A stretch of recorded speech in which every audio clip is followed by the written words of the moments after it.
What's up, everybody? Welcome back to the Draymond Green Show. As you know, we are officially back from All-Star break. Last time we spoke, we were kind of gearing up to get ready to start the season back from All-Star break. Games are back going. The Dubs are 2-1 since the break, losing to the Lakers, but coming home and beating the Rockets. And also Sunday night's game, we were able to get a comeback win at home versus the Timberwolves, which was a huge win. Coming into that game, I think we were 30-30, and they were 31-31. So right there in the standings, pretty big-time win for us. Obviously, missing Steph, Wiggins, myself, GP, Andre. Guys went out there and got it done. Was a huge win, which we will get straight into that. Naz Reid. First off, Naz Reid is starting to like Naz Reid's just like playing against the Warriors. This guy comes out and has incredible games. I've always been a fan of Naz Reid. Since he came into the league, I would have conversations with him as a rookie like, yo, you got some game, and if you get your body in shape and lose some weight, like it really take your game to the next level. And he's done every bit of that. He's gotten in incredible shape. Which is why you see an uptick in the monster dunks from Naz Reid. But he's playing really well. And that team, they seem to play better when he's playing at the 5, which I think is an interesting, very interesting thing. The spacing is different. Ant-Man didn't have a great game Sunday night against us, but he's able to get in the paint, and I think our defense, our guys did a great job of standing in the shell and making him play in a crowd, so he just didn't see gaps that he can drive. And then the jump shot wasn't going, so that was good. And I think we did a good job there. Dante DiVincenzo had another great game. Klay Thompson, Klay's been playing extremely well. Dante actually said something last night. I came across a quote where he said, it's Klay Thompson. He's what do you expect? Like, it's a Hall of Famer. And quite frankly, that is the league that we're playing in. It's always, what have you done for me lately? And so, Klay made comments like, they said I'm washed and, still chasing greatness and all of those things. And so it's great to see Klay having the games that he's been having, especially during a time where we're without Steph, where we're missing so many guys, including myself the last couple of games. Quite frankly, I am planning on playing tonight versus the Blazers, barring that, everything leading up to this game stays status quo. But I got an MRI. I know everybody was wondering, where did I get hurt or how did I get hurt? It was on one play versus the Lakers in the third quarter. Jared Vanderbilt had the ball, and he's like stumbling down the paint, losing the ball, and his knee goes right into mine. And like, I didn't start hopping or nothing, but on that play, I just stayed there. The ball, we took the ball, we went down the court, and I just stayed there with my hand on my knee. And I was just standing there for a while, like holding my knee because it hurt like hell. And, the MRI came back, no structural damage. Obviously, there's some fluid in my knee from the knock, that's just created a little bit of swelling, which has helped me out the last 2 games. And then, after it seemed that it wasn't improving much over the first day or two, decided to get an MRI before Sunday's game. And like I said, it came back clean. So at that point for me, it's just about tolerating the pain. And there's obviously still a little pain there from you go knee to knee, those things hurt, especially when you go to knee to knee with the super bony guys like Jared Vanderbilt. Like, you catch a knee from those guys and they hurt like hell. And so, like I said, so at this point, it's just about managing the fluid, continuing to try to get all of that out. But I'm ready to go.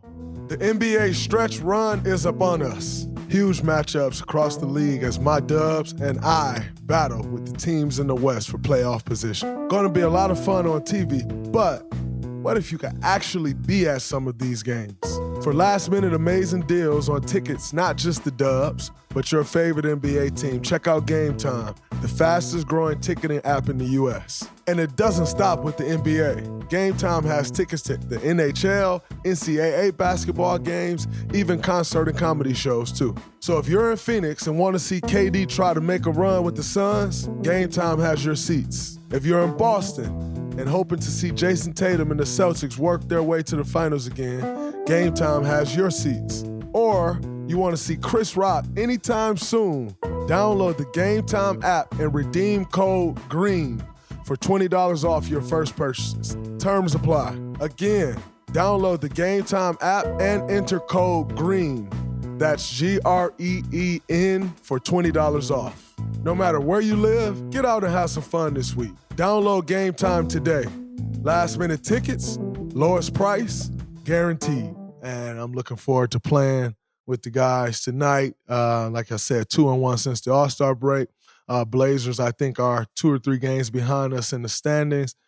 But more importantly than them being behind us only 2 or 3 games in the standings is we need wins. And the Dubs are now 24-7, if I'm not mistaken, in home games. And, we got to take care of home court. As you know, we've been complete shit on the road. So got to at least take care of the ones at home. And been doing a great job of that. Like I said, the other night was Sunday night was a huge win.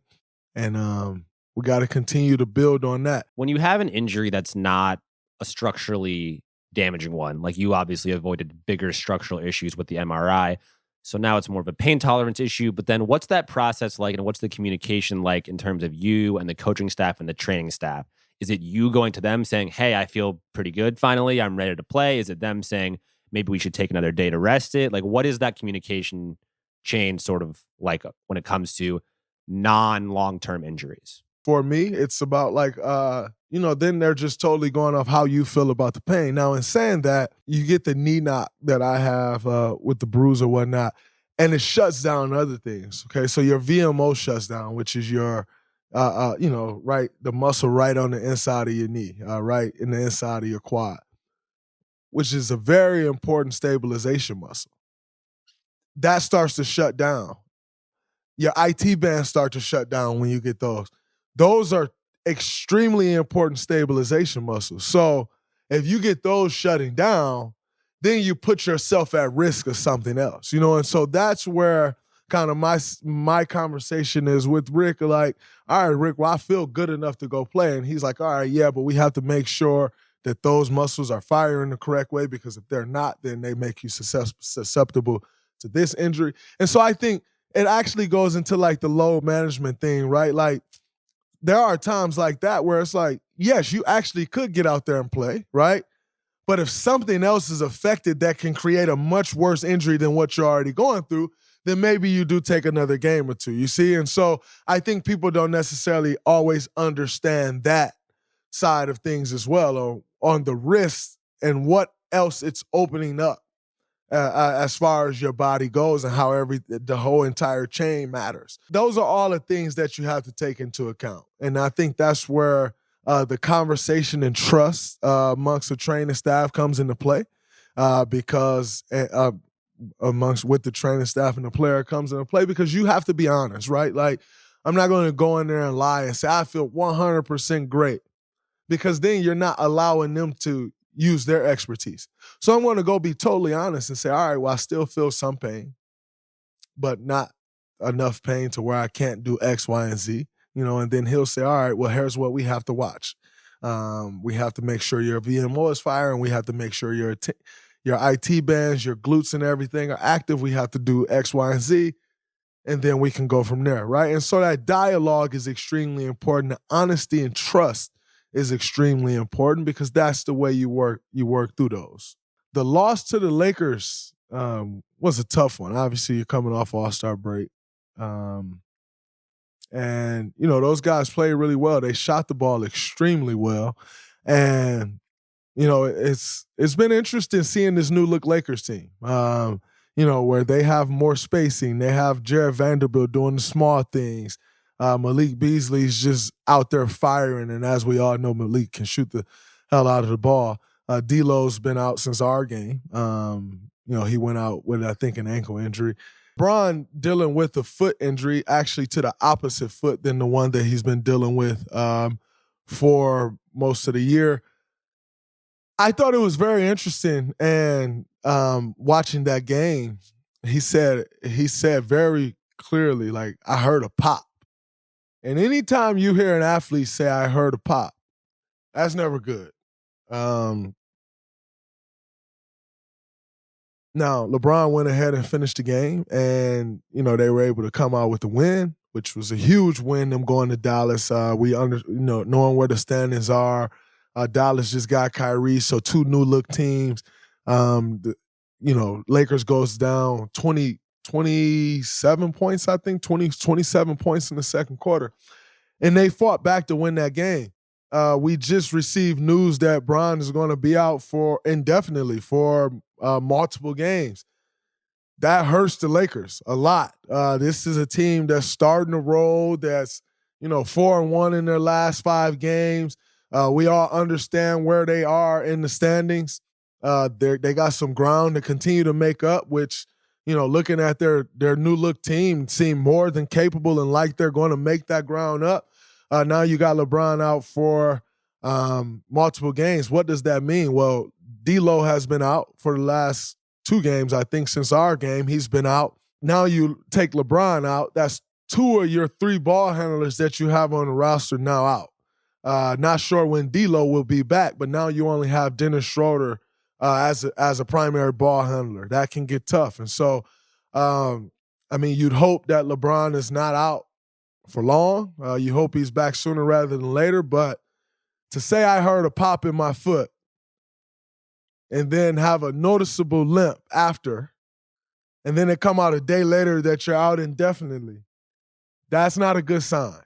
Like I said, especially with the Lakers needing to win these games coming up, it's never a good sign with a guy going out like that, especially with a foot injury.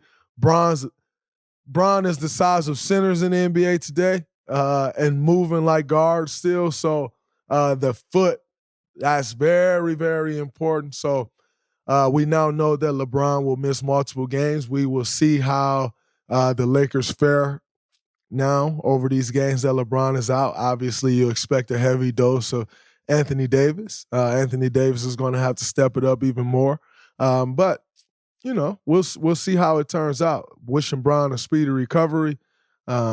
Year 20 still doing it how he's doing it. You never want to see guys injured. So wishing him a speedy recovery, but we have to keep our eyes out now on the Lakers. And, just when it rains, it pours, man. It just seems like they're starting to turn the corner with their new roster, and then this happens. So super unfortunate. But that's why they retooled the roster, so they'll still have a chance. And we'll see what those guys are capable of doing while Bron is out. And in saying that, and speaking of my injury and me getting back and tonight's game, we are hosting the Trailblazers with Damian Lillard coming in. Dame coming off 71 points on Sunday. Dame made some comments as of late that I want to touch on, but number one, let's just talk about the 71-point performance. Absolutely incredible. Not surprised at all. As we all know, Dame is capable of putting up huge numbers. He's done that his entire career. But Dame made some comments earlier where he said, or not earlier, but recently, where he said, you're judged, players are judged by if they win a championship or not. And people will devalue you based on whether you win a championship or not. So that's and this is a sum up of his quote. I'm not going word for word, but he said, that's why I want to win one, just to really validate everything else that I've done. And I think my initial thought was very true. People definitely devalue what you've done if you don't win a championship. Why is that? Quite frankly, I think in most cases it's warranted. Like, ultimately, we play to win. Like, you play the game. What's the football commercial? You play to win. Like, you played the game. That's why you play the game. Like, You play the game to win. And so at the end of the day, yes, you are going to be judged off winning championships. Now, I don't think that's the only thing. But that is a big part of it. Like, that is what gives validation. That's why you watch TNT inside the NBA and Chuck or Shaq and Kenny are extremely fast to throw out their rings, while Chuck sits there and can't have that conversation, right? Like, how, you go into the playoffs and you want to talk about winning championships and what needs to go into it, and you can't really talk from experience, it lessens your argument. It lessens the impact of your statements that you're making. And so to Dame's point, I think at times it does suck, because the reality is most people don't have feel, and especially feel for the game of basketball. So if you're talking to someone that have feel, they can kind of separate the two. Now, you start to get into those weeds and talking about championships and all that, then it's hard to separate the two. But they can separate the two. And what I mean by that, I can appreciate Dame for everything Dame's done. I can appreciate Dame for who he is as a player, how incredible he is, and know that, I mean, at the end of the day, quite frankly, Dame has not played on a championship team. Like, Dame hasn't played on a team anywhere near capable of winning the championship. He played on the team that made it to the Western Conference Finals. Quite frankly, that team that Dame played on that made the Western Conference Finals, played in the Western Conference today, wouldn't sniff the Western Conference Finals. Like, and it's no knock to Dame or CJ. Those guys were really doing it. But the rest of their roster, that was not a Western Conference Finals roster, which I think we probably swept them, or 1-5. We won in 5. We played most of those games without Steph. That team wasn't very good. Dame and CJ did a lot of carrying to get that team there. That front office then went and paid all of those guys that was on that team because they thought they were going to be trash. They snuck up on everybody and had a decent year and go to the Western Conference Finals. And then that front office go and pay all of those guys and leave them in shit for the next 3 or 4 years. Dame hasn't played on a championship team. So I can look at that and understand what makes up a championship team and say, yes, Dame hasn't won a championship, but Dame also hasn't been in a position to win a championship. Now, it's one thing if you've had opportunity after opportunity after opportunity to win championships and you didn't, with teams that are capable of winning championships and you didn't. That's not the case for Dame. But you'll always get lumped into like this overarching group of guys who hasn't won a championship but are great players. And yes, ultimately, when it boils down to it, if you didn't win, I mean, you do go into that.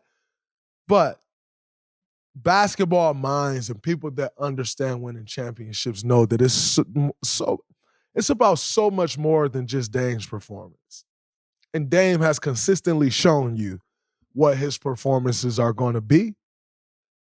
But you still need the right roster around you to win championships. And when the Blazers, I'm not talking about the current Blazers team, I'm talking about the Blazers teams of the past, when they were like making those playoff runs and they got to the Western Conference Finals, that was not a championship team, wasn't even a Western Conference Finals team.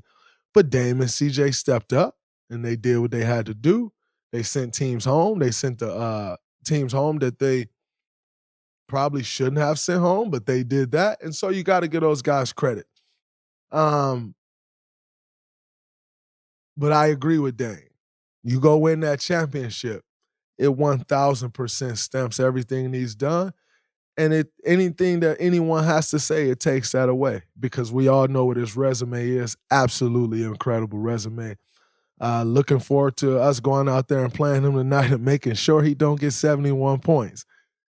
Got to make someone else beat you. You cannot just allow Dame necessarily to beat you. You have, like, if you're in a situation like that, I looked at their stats at halftime. Dame had 41. Jeremy had 10. No one else was in double digits. Like, come on, Houston. Like, come on, man. Like, at least make someone else shoot. I don't even think anyone else was shooting the ball. But shout out to Dame on an incredible performance, and I'm looking forward to us trying to put an end to that tonight. But the scoring run that Dame has been on as a whole, I think Dame's average, Kobe at one stretch in 05, 06 averaged like 40 a game over the course of like 20-something games. Dame is on a similar run, averaging 39 a game over like 20 games or right around 20 games, which I think is absolutely amazing.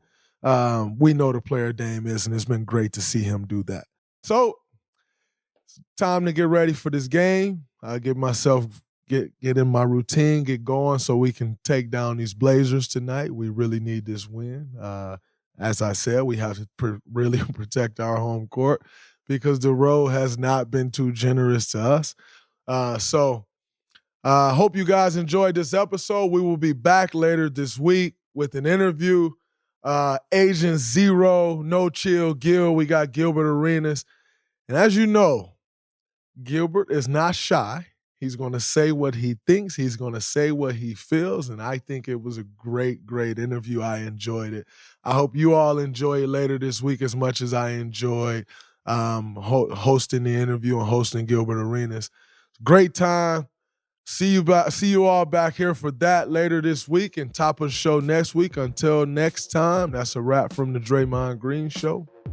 Peace. What's up, everybody? It's Draymond Green. Make sure you subscribe to the Volumes YouTube channel below so you don't miss any more of this great content going forward.